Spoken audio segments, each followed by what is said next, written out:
মধ্যবিত্ত সংসারে যেমন টাকার মর্যাদাটা কী জিনিস বা টাকাটা কতটা মানুষের সংসারের মধ্যে প্রয়োজন মধ্যবিত্ত সংসারে, সেটা যেমন বোঝা যায়, সেরকম একটা এনজয় করা যায় যে সংসার কী জিনিস। প্রতিটা দিনের একটা ব্যস্ততা থাকা যায়, যেমন হচ্ছে ধরুন এই টাকা দিয়ে এই মাছ আনবো, এই টাকা দিয়ে এই সবজি কিনবো, এর মধ্যে একটা মানে কি বলবো, একটা অঙ্ক চলে প্রতিদিন একটা বউদের সকালে, যে না হাজব্যান্ডকে বলে দেয় এটা আনবে ওটা আনবে, বা নিজেরা কিনে নিয়ে আসে, একটা ম্যাথামেটিক্স চলে যে এইভাবে করতে হবে।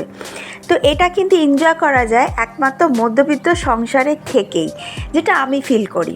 ঠিক আছে, তো এই জিনিসটা যখন আপনারা বুঝে যাবেন যে কিভাবে একটু ছোট ছোট জিনিস করে সেভ করে অনেক কিছু জিনিস আমরা কিনতে পারবো, বা অনেক কিছু জিনিস আমরা স্বাচ্ছন্দ্যতা লাভ করতে পারবো, তাহলে কিন্তু সংসার চালানোটা একদম চুটকিতে হয়ে যাবে।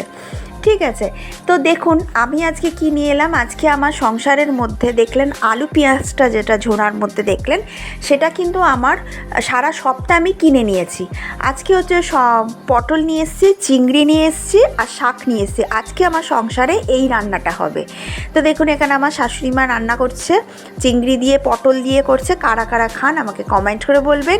সব সময় এই পোনা ওই পোনা সমস্ত ঘুরিয়ে ফিরিয়ে খেতে হবে। নিয়ে এসেছি। আর এবার হচ্ছে সমস্ত কিছু আমরা আগেই বলেছি যে আমরা যখনই খেতে বসি, আমরা তিনজন একসাথে বসি। শ্বশুরমশাই ঘরে খায়, আমি শাশুড়ি মেয়ে আমরা হল রুমে একসাথে বসে খাই।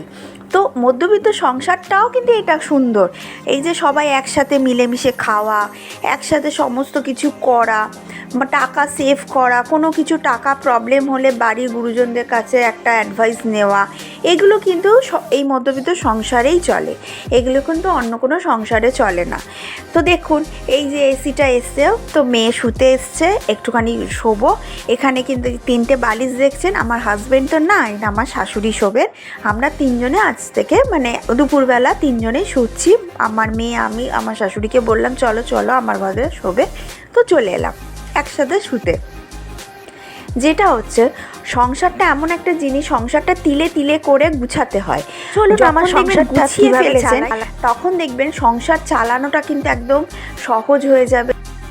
বন্ধুরা, মধ্যবিত্ত ঘরের বউ হয়ে মান্থলি 1000 টাকা করে মানি সেভ কিভাবে করি, মানে এটা হচ্ছে সব থেকে ইম্পর্টেন্ট জায়গা, যে 1000 টাকা করে সেভ করা। তো এই 1000 টাকাটা কি করা যায়, সংসারে কাজে না লাগলেও নিজেদের হাত খরচার জন্য মানে 1000 টাকা করে বাঁচবেই। তো কিভাবে সেটা সেভ করব, সেই পদ্ধতিটা আপনাদের সাথে শেয়ার করছি। চলুন। এক নম্বর হচ্ছে গ্যাস খরচ এখন 850 টাকা, আমি তাতে সেভ করি। কিভাবে সেভ করি দেখুন, আমি হচ্ছে 1000 টাকা করে প্রতি মাসে গ্যাসের জন্য রাখি।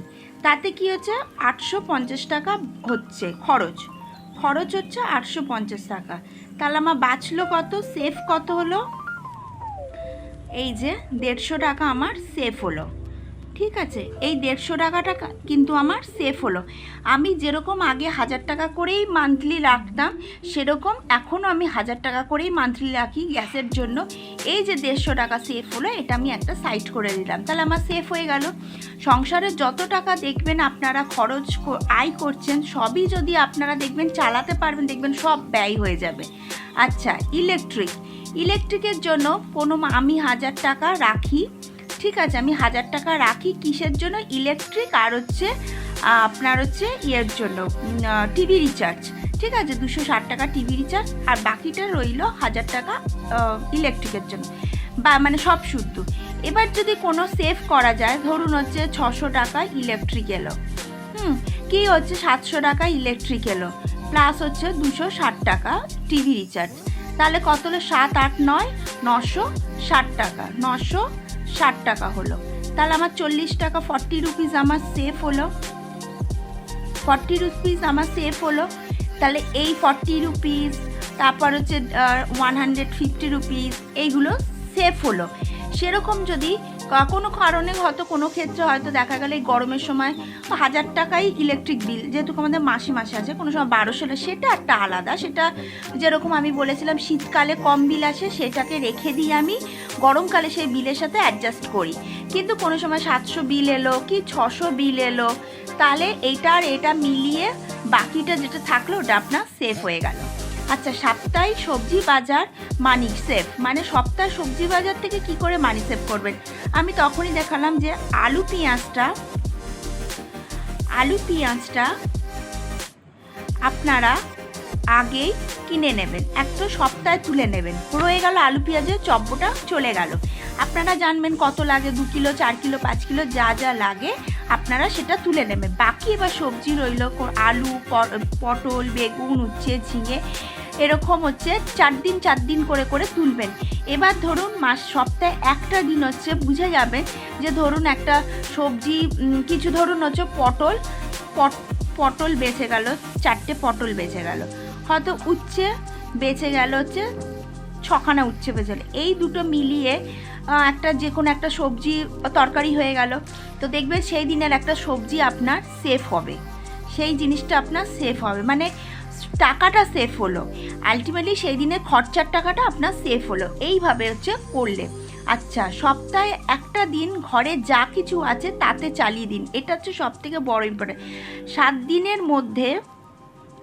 দিনের মধ্যে একটা দিন আপনারা ঘরে যা আছে, মানে এই যে আলু, পটল, উচ্ছে, বেগুন, সংসারে যেমন ডিম, পেঁয়াজ, আদা, মানে ডিম, পেঁয়াজ যা কিছু আছে একদম প্র্যাকটিক্যালি, একদম থরলি বলছি, একদম পাতি ভাষায় বলছি, যা আছে 7 দিনের মধ্যে 6 দিন হচ্ছে 6 দিন আপনারা সুন্দর করে বাজার করবেন। একদিন দেখবেন আপনার টাকা সেফ হচ্ছে, মানে একদিন আপনি মাছও আনবেন না, মাংস আনবেন না, কিচ্ছু আনবেন না, সারা সপ্তাহ থেকে একটা দিন আপনার দেখবেন সেফ হবে। মানে 100, 200, 300 যা যে যেরম বাজার করে, বাজার নিয়ে যায়, সেই দিনে সেফ হবেই হবে, একদম শিওর হবে।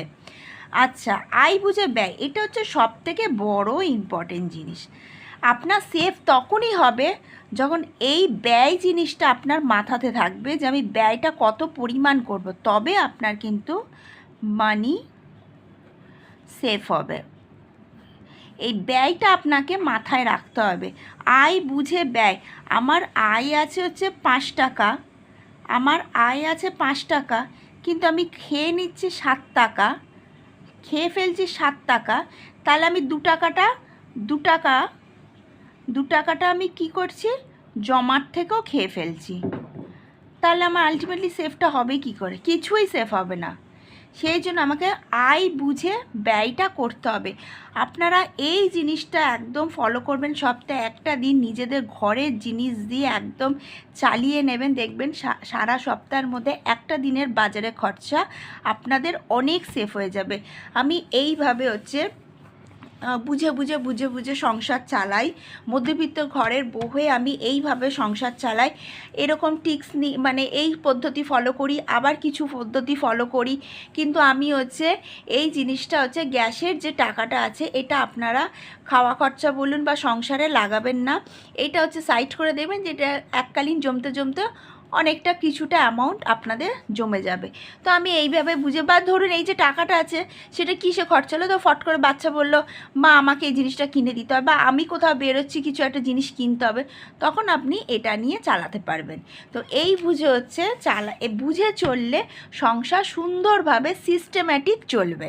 ভিডিওটা ভালো লাগলে অবশ্যই লাইক, শেয়ার, সাবস্ক্রাইব করবেন, আর আমাকে কমেন্ট করে বলবেন কেমন হচ্ছে, মানে কেমন হয়েছে, আপনারা কিভাবে চালাচ্ছেন সেই বুদ্ধিও আমাকে